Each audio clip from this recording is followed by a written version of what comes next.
नमस्कार. Ignite अकॅडमीच्या online प्लॅटफॉर्मवर तुम्हा सगळ्यांचं स्वागत. मित्रांनो, काल STIचा निकाल लागलाय आणि या निकालामध्ये उमाचं STI म्हणून सिलेक्शन झालंय. आपण नुकताच उमाचा सत्कार केलेला आहे आणि उमाला आपण विद्यार्थ्यांच्या मनातले 2-3 प्रश्न विचारणार आहे, जेणेकरून इथून पुढे जे विद्यार्थी परीक्षा देत आहेत त्यांना नक्कीच प्रेरणा मिळेल.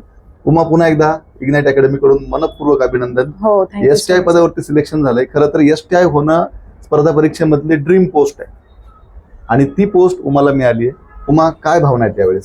सर, खूप छान वाटते. म्हणजे मी एक्सप्लेन नाही करू शकत. मला खूप जास्त आनंद होतोय आणि आई पप्पांचं स्वप्न मी पूर्ण करू शकली तर कुठेतरी सार्थक झाल्यासारखं वाटतंय मला. असं बरं उमा, थोडंसं बालपणीविषयी, म्हणजे शाळा कुठे झाली, कॉलेज कुठे झालं आणि मग नेमकी MPSC ला सुरुवात कधी केली? बरोबर. माझं एज्युकेशन 10वी पर्यंत गावातच होते मी. 11वी 12वी सटाणा कॉलेज तिथे मोरेनगरला तिथे केलंय मी. 11वी 12वी सायन्स झालंय माझं. त्याच्यानंतर ग्रॅज्युएशन पण तिथेच केलंय 3rd इयर पर्यंत. BSc मॅथ्स झालंय माझं. तर माझा हा प्रवास 2019 पासून स्टार्ट झाला. तर मध्ये कोविडमुळे 2 वर्ष ब्रेक झाला अभ्यासाला पण, आणि घरीच होतो म्हणून तिथे काही लिंक नाही लागली आणि त्या चुकीमुळे माझ्या एक्झाम मिस झाल्या त्याच्यातून.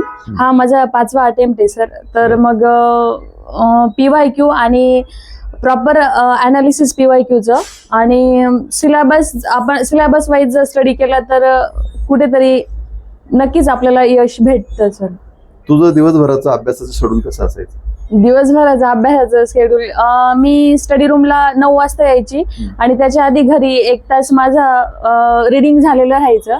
काहीतरी एक बुक वाचून यायचं म्हणून टार्गेट होतं आणि PYQचे क्वेश्चन वाचून यायची मी. आणि 9ला आल्यानंतर 9 ते 12 वगैरे GSचं स्टडी करायची. नंतर जेवणानंतर व्हिडिओ लेक्चर्स वगैरे जे असतील, नंतर PYQ सॉल्व्ह करणं, मॅथ्स रिझनिंग सॉल्व्ह करणं आणि करंट अफेअर वगैरे. तर असं स्केड्यूल होतं माझं. तर संध्याकाळी 7 पर्यंत करायची मी स्टडी रूम.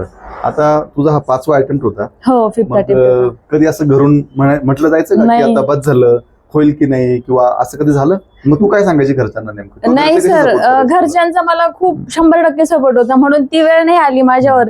म्हणजे जे काही होतं बाहेरच्यांचं बोलणं वगैरे ते सगळं घरच्यांनी तिकडच्या तिकडे मिटवलं, म्हणून मला तो सगळा स्ट्रेस नाही जाणवला आणि म्हणून मी एवढ्या फ्री माइंडेड स्टडी करू शकली आणि आज फायनली STI पर्यंत येत आलं. हो, खूप जास्त. जो तुला आई पप्पांनी खूप सपोर्ट केला मला. आता हे खरं तर आपली छोटीशी मुलाखत अनेक ग्रामीण भागातले मुलंही बघतायत आता.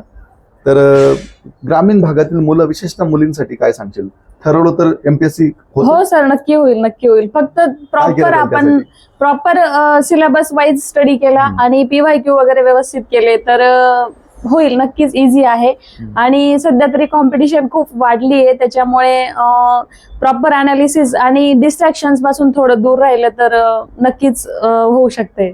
अच्छा, म्हणजे ग्रामीण भागातले मुलं मुली सुद्धा हो करू शकतात आणि अगदीच त्यांना शहरात येऊन करायची काही गरज नाहीये. ते घरी राहून पण करू शकतात, पण घरी डिस्टर्ब झालं तर शहरात बेटर आहे, काही प्रॉब्लेम नाही. म्हणजे आता अलीकडच्या काळामध्ये इंटरनेट, सोशल मीडिया सगळ्यांकडेच असल्यामुळे सगळं कंटेंट, सगळं मटेरियल आता आपल्याला घर बसल्या अगदी ग्रामीण भागात सुद्धा उपलब्ध होतं. हो सर. बरं, आता माझा शेवटचा प्रश्न, निकाल लागल्यानंतर आई वडिलांच्या भावना काय होत्या, प्रतिक्रिया काय होत्या? म्हणजे मी आणि पप्पा लिटरली रडलो सर खूप जास्त. म्हणजे तो रिझल्ट ऐकल्यावर पप्पांना आणि मला आणि पप्पांना बोलायला सुचत पण नव्हतं आणि आई पण खूप रडत होती. म्हणजे फायनली तो दिवस आला आपल्या आयुष्यात. तू इतके दिवस करत होती बा मेहनत, असं म्हणून. आणि खूप छान वाटलं सगळ्यांचे. म्हणजे इतके कॉल येत आहे की सांगू पण नाही शकत. असं तो एक दिवस सगळं काही बदलतो. म्हणजे प्रामाणिकपणे आपण जर अभ्यास केला, शिस्तबद्ध पद्धतीने अभ्यास केला, भले 2-3 अटेम्प्ट लागू शकतात, पण यश निश्चितपणे मिळतं, हे आज उमाकडे बघितल्यानंतर आपल्या सगळ्यांना दिसतंय. पुन्हा एकदा मी उमाचं आमच्या इग्नाइट अकॅडमी कडून मनपूर्वक अभिनंदन करतो. पुढील सर्व वाटचाली शुभेच्छा देतो. खूप खूप अभिनंदन आणि धन्यवाद. हो, thank you so much sir. Thank you.